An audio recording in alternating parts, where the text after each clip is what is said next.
Good morning, good afternoon, and good evening. This is the Curious Anarchy podcast, and we're back once again with another episode of the Astrology Story Series. Today, we have a wonderful guest with us who is an Aquarius, Ashley Palmer. Ashley, how are you? I'm doing well. How are you? I'm very well, thank you. Very well. So happy to have you here, and I'm really looking forward to hearing your story. I just wanted to kind of open up with a little bit of a sort of prelude, I guess. Could you just sort of share a little bit about yourself? Just tell us what you're up to in your life at the moment. Yeah, for sure. So I am, first and foremost, usually I say I'm an artist. I do a lot of graphic art, painting, drawing, sculptural art, anything that allows me to be creative. I'm usually doing that. I also have a business of my own, palmistry.com, spelled a bit different, PALMYSTREE. And through that, I do tarot readings, I do some astrological dream interpretations. I do mandala readings, which is a form of reading energy that I kind of created myself that combines my artwork as well as my energy reading, Okay. and things of that nature. Okay. Mandala reading. Is that to do with the hand? It's no, it actually, I create a mandala artwork. I'll do it on my iPad or sometimes on my computer, Yeah. but I'll just create one piece of that mandala based off of your energy, what colors I feel, etc. And I never know how it turns out until I kind of reflect all the shapes and put it all together. And so then at the end, it just becomes this artwork that encapsulates your energy, as well as any colors that might kind of speak to what your energy is doing within the present moment and even just your energy in general. Wow. Interesting. Interesting. Yeah. Okay. I was thinking of, I think it's mudras. Oh The hand. yes, Yeah, mudras, that's yeah. what I was thinking of. Yeah, my bad. uh, okay, so Ash, the Aquarius Sun, Scorpio Moon. Would you like to tell us your story? Sure, of course. So, being a Aquarius Sun, Scorpio Moon, and my ascendant is Gemini, I've always found myself very much immersed in anything that just seemed kind of odd, outlandish, zany, you know. Um, and so I am predominantly Saturn ruled. I have a lot of Aquarius and Capricorn in my chart. I study Hellenistic or traditional ancient astrology. So, Mm. in that case, Aquarius is ruled by Saturn. But I feel like, just in general, in my own work, I talk a lot to my clients and friends and whoever I tend to come across, whoever I have conversations with on a deep level. I often end up speaking about this idea of tower moments and how important and impactful or monumental those moments can be. Right. And as someone who is kind of ruled by Saturn, I feel like maybe that's kind of my area in some ways, just because that Saturn energy is very much recognizing like there sometimes needs to be order, sometimes needs to be balance. And when a foundation is kind of crumbling or bursting at the seams, uh, Mm-hmm. sometimes there is some sort of overthrow or some sort of Insurrection. cataclysmic event or eruption that kind of leads to this reworking of something and Mm-hmm. allows you to ultimately build a new foundation. And so that's something that I feel like I experience in different times in my life that just kind of bring me this new sense of like newness within my life. And I can say that maybe started a little bit in my childhood with losing a parent. Um, Mm-hmm. just kind of giving me the sense of like, okay, my first thought was, how can I contact them on the other side? So I was very much into aliens and ghosts and ghost hunting and things when I was really young. I used to have like little neighborhood seances with my friends and invite Mhm. neighborhood kids over and everything. So that was just very, Did you ever do um, the Ouija boards? yeah, things of that nature too. So a little bit of everything. And with that experience, I feel like it just kind of inspired me to just continue to figure out more. And the parent that actually passed away, we would often have conversations about ghosts and aliens. And so that was just kind of like my first thought to um, go there. But that was a example of a tower moment that kind of really shaped the trajectory of where I would be going with the rest of my life.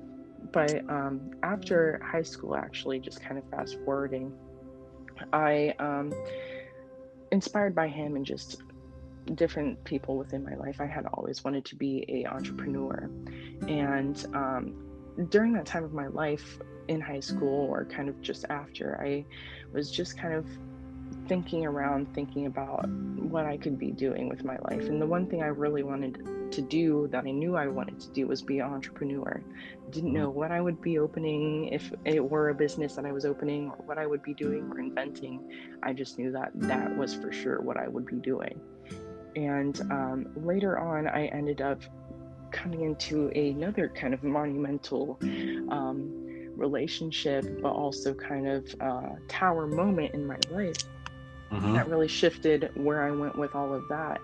So I ended up meeting someone who ended up just kind of living in the area. Their parents lived here, and starting a relationship with them.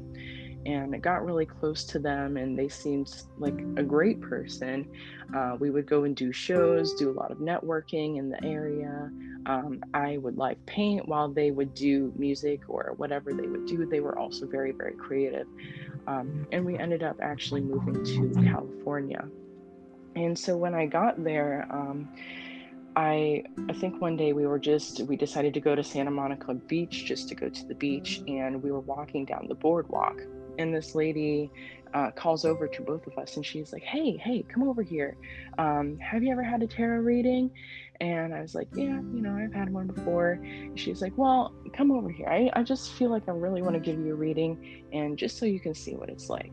And Mm. so we walk over, and she's talking to us, and I'm just like listening to this lady, and she's talking about like all these events that are going to happen and just different things. And it was just so much information that I can't even pinpoint details anymore, but it was just like I know the energy of what she was talking about, but it was just very much like she was talking about my relationship, talking about different things pertaining to that. And at the time, it was funny because she was telling me all of these things, all these truths. And at that time, I was like, well, that doesn't sound like very aligned with what I'm going through at the present moment. And Mm. so then a couple weeks later, I'm practicing Kundalini yoga, which I noticed with the energy of Kundalini, it has very much that kind of tower energy Mhm. that wakes you up, shifts a lot of things within you. And if you have any stagnant energy or anything stagnant in your life, it will go. Working with Mm. that Kundalini energy, it is not a joke. So I didn't realize that because it was kind of my first introduction to Kundalini yoga, which is what I was practicing. Um, but I was practicing Kundalini yoga, and a couple days later, we ended up going to this party in the desert. And it was a really nice party, just a bunch of fire and DJs and everything, etc. And I ended up coming back. And it was interesting because everything that that lady had told me about in her little reading had started to play out, where this person started to show their true colors. They ended up being kind of narcissistic, very abusive, etc., and just a lot of these things coming to the surface. And I actually ended up having to leave like that exact day after I got back from the desert party. I was on a flight back home just for my own safety because this person literally had shown their true colors to be someone who was very dangerous. Yeah. Um, so that was another kind of turning point experience for me, just because during that relationship, I had learned a lot about my own self, how I could grow, how my perspective could grow. My perspective around what I was doing, growing a business, etc., was very small. Yeah. And even just meeting this person, even though they ended up being quite narcissistic in ways, sociopathic possibly, um, it's funny how intuitive even those people can be, and how intuitive and informative even they can be in terms of guiding you on your own path. Even Uh-huh. though they showed their true colors, they taught me that I was thinking quite small in the goals that I had. And even just like how I was networking, how I was moving, I felt like I was very shy before. And then after this tower moment with this person kind of happened, it really allowed me to step into my power, into my queendom, so to speak. Because beforehand, I had previously heard from many people like, step into your power, step into your power, and I never quite knew what that meant until I, had all of these things happen where I literally had to leave all my possessions behind, leave everything behind and just start from fresh, start brand new. So, experiencing sometimes those tower moments are Mm. super vital in just figuring out who you are and how you place yourself in the world and how you stand on your own 2 feet. Um, just because you never really recognize how much you need yourself or your own motivation, or um, just who you are, recognizing who you are. You never really recognize how much you need that until you really are there relying on yourself, leaning on your own back or on your own shoulder, trying to kind of get out of the fire to rebuild a foundation. So I felt like those experiences for me, just tower moments, are vital. Mm. Um, See, there's a lot of talk about the tower moments coming up right now. I'm very much aware of like the dark night of the soul, or the phoenix rising experience, all kind of synonymous and mean the same thing. Um, Mm-hmm. the world is in such a place at the moment where it seems as if we're all being sort of cajoled, coddled into a corner, and there are some of us that are choosing to see beyond the veil and to see beyond the narrative that's in play and to step out. And you being one of those, quite clearly. You could have fallen victim, willing victim to circumstance, but you've chosen not to. You've chosen to rise above that. So I want to really shower you with some appreciation and some acknowledgement of that. Yeah, thank you. Definitely Phoenix Rising, Dark Night of the Soul type of energy. And I felt like that very much played into even my Scorpio moon, just because it's very much, I feel like Scorpio, Phoenix Rising, that energy is very similar. Just kind of going deep into the depths of whether it's yourself or deep into the depths of something that feels very dark and maybe sometimes murky and not always comfortable, but knowing that there is a rebirth to that, and really feeling like you'll come out stronger, which is what any of these situations have shown and proved to me. Mm. Shown me a different level of myself that I didn't even know I had within me, you know? It's interesting. Like, at which point did like you kind of really consider like the next step? Like, because obviously things are happening, life is kind of crashing down, and you're stood there in the middle of it with everything going on, and yet you still made this choice that no, I'm going to do this. This is what I came here to do. What was it that drove you? That's what I think I'm trying to get at. Yeah.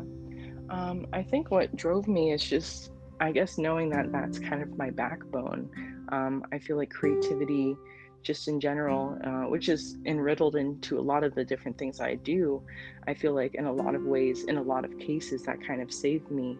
But also, just allow me to work through things. So I feel like me leaning on my creativity was, kind of like life support in a sense, but also it helped to propel me forward because I'm continuing to be consistent with the things that I'm working on. So I guess I just poured all of that energy back into myself, poured a lot of love into myself and a lot of love into what I was doing.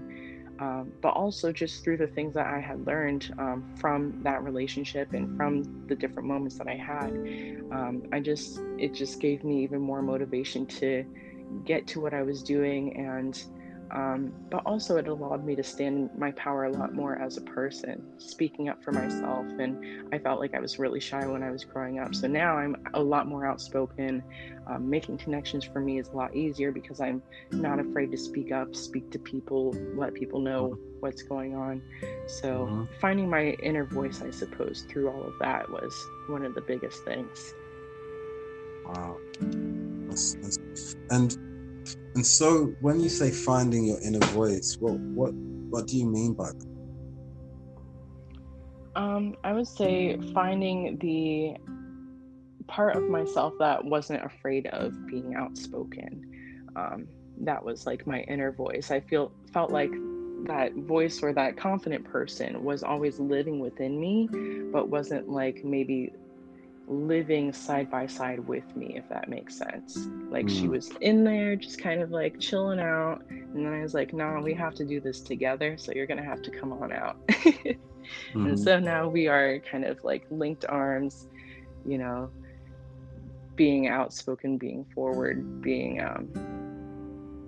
presenting ourselves, putting ourselves out there, sort of thing. And I mean, like, you've gone on to create palmistry, where you're doing offering a whole range of services. Like, how has it been for you to kind of go through that process of exploring all of that to this point now, where you're confidently offering those services? I felt like it was just maybe like a slow burn in ways, but a lot of trial and error. A lot of it was just releasing the part of me that feels like a imposter within the things that I know that I'm meant to do. It's very easy to downplay yourself, even as a creative or an artist, or anyone. It's very easy to be like, well, I don't know if I'm qualified, or maybe I should do a little bit more of this, or maybe I should do more research. But a lot of times we hold ourselves back by not just taking that first step. So I felt like for me, it was just a lot of like, how can I take that first step? Even if it's not perfect, even if not everything is in line, even if I don't have everything to fund it, how can I at least put something out there? So it was always thinking of how I can at least put one foot forward in some way.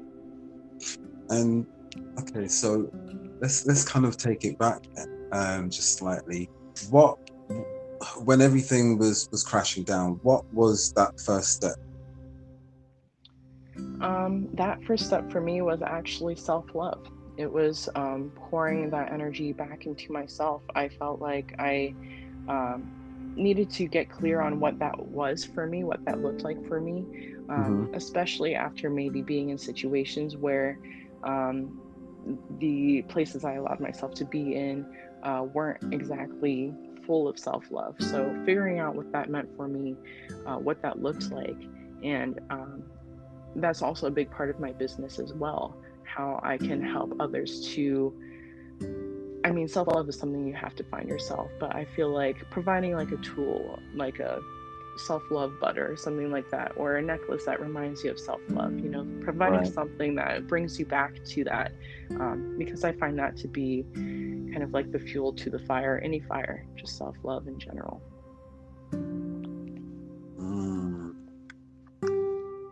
Interesting.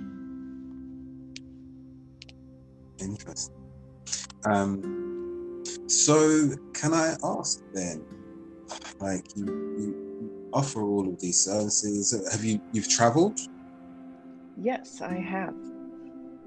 Yeah, whereabouts?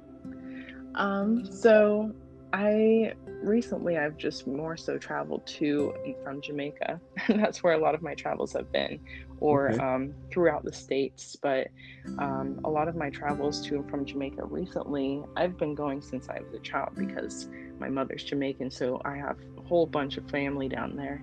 But Whereabouts? On the western side, so like Hado, Montego Bay, Negril, that Okay. area. Yeah, my family's from Manchester, Okay. which I think is kind of in the center somewhere, I think. Yeah, I Yeah. believe so. Awesome. Jamaica. There's Yeah. meeting a lot of people with roots back to Jamaica Mm-hmm. right now. Um, Yeah. yeah. Yeah. So sorry, carry on. No, you're good. I guess what took me back there was just figuring out more about my ancestry. And I know that a lot of my family members work with herbs, and a lot of them are very spiritual people, even though Jamaica is probably one of the most Christian countries at this point, with so many churches within so many square feet.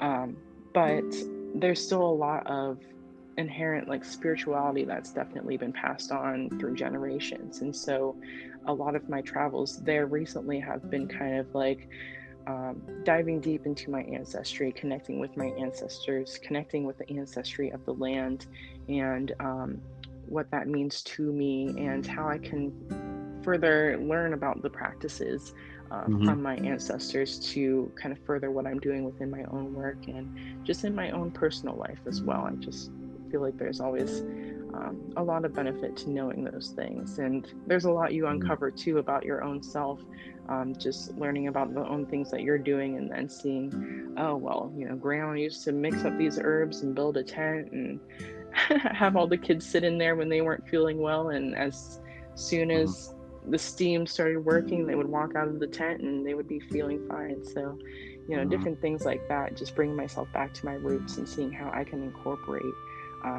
those things and continue the tradition in ways. Awesome. Okay, so then I guess the next sort of phase of this then is really to ask you, like, where next? Like in the next sort of 2 to 5 years, 2 to 5 years, where do you see yourself? Where would you like to be? In the next few years, I'd like to be traveling a lot more. I kind of took a break due to obviously the pandemic, but I'd like to go to Jamaica again here soon, see some family. Mm-hmm. Um, I'd also like to travel to some other different countries as well. I'd like to go to Japan if I can, or even Africa. Two places that have always been on my list and I haven't gotten to quite yet. I've been to China, but not Japan. So two different worlds there, but awesome. yeah, I'm actually traveling, working. I'm actually planning to walk and cycle across Africa next year Oh, with the nice. son and the co-host from the podcast. Mm-hmm. Yeah, like you'd be more than welcome to join us along the way at whichever point. Yeah. If you can, of course. Yeah, definitely. Yeah. So yeah, that would be really exciting. Yeah. So there's going to be lots of travel. In terms of like your business and maybe what else? Do you have family? Like what else? What else is there? In terms of my business, it's something that I mostly do like an online platform. Sometimes I'll do some things in person, but I've always wanted to do some retreats and things. So I'd love to plan some retreats in the future, maybe even just, in places outside of the US. Might have to research doing some of that. But I'd love to do some retreats, and I am working a lot with artists in the community just near me and connecting with artists here and elsewhere to build kind of like a community with artists. That's something I've been working on a bit. Yeah, with family, just traveling with family is my plan.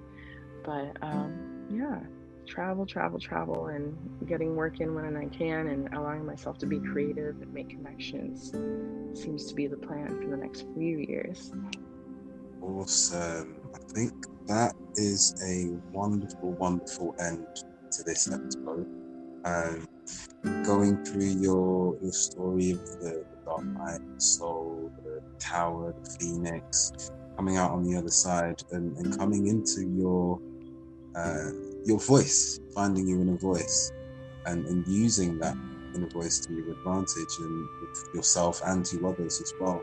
And now you're offering these services which are healing people all over the world, right? Right. Yep. I've worked So with many people all over, so yeah, definitely. it's incredible. So I'm really looking forward to seeing how things progress for you over the next few years. This will be a great kind of like a checkpoint or a timestamp for you, Yeah. just to come back to in 2 years and just to listen to this conversation again and hear your own story, and then to hear you talking about what you were going to be doing, and then hopefully you actually be doing it at that point. So that'd Right. be amazing, right? Yes. Some manifestation in this moment for things to come. That's for sure. Thank you so much. I've really appreciated your time. I want to thank you as well for being open to participating in this, because I know that it's not easy and there's time zones and all of that kind of stuff going on. So yeah, thank you for being patient and for bearing with us and for being it. Yes, definitely. I appreciate the opportunity and I love the idea. I'm so excited to see how it all comes together. Thank you so much. That's all we've got time for today on the Curious Anarchy podcast. Today's episode from the Astrology Story series is with Ash Palmer, who is the Aquarius. Thank you all so much. Good morning, good afternoon, good evening, and good night.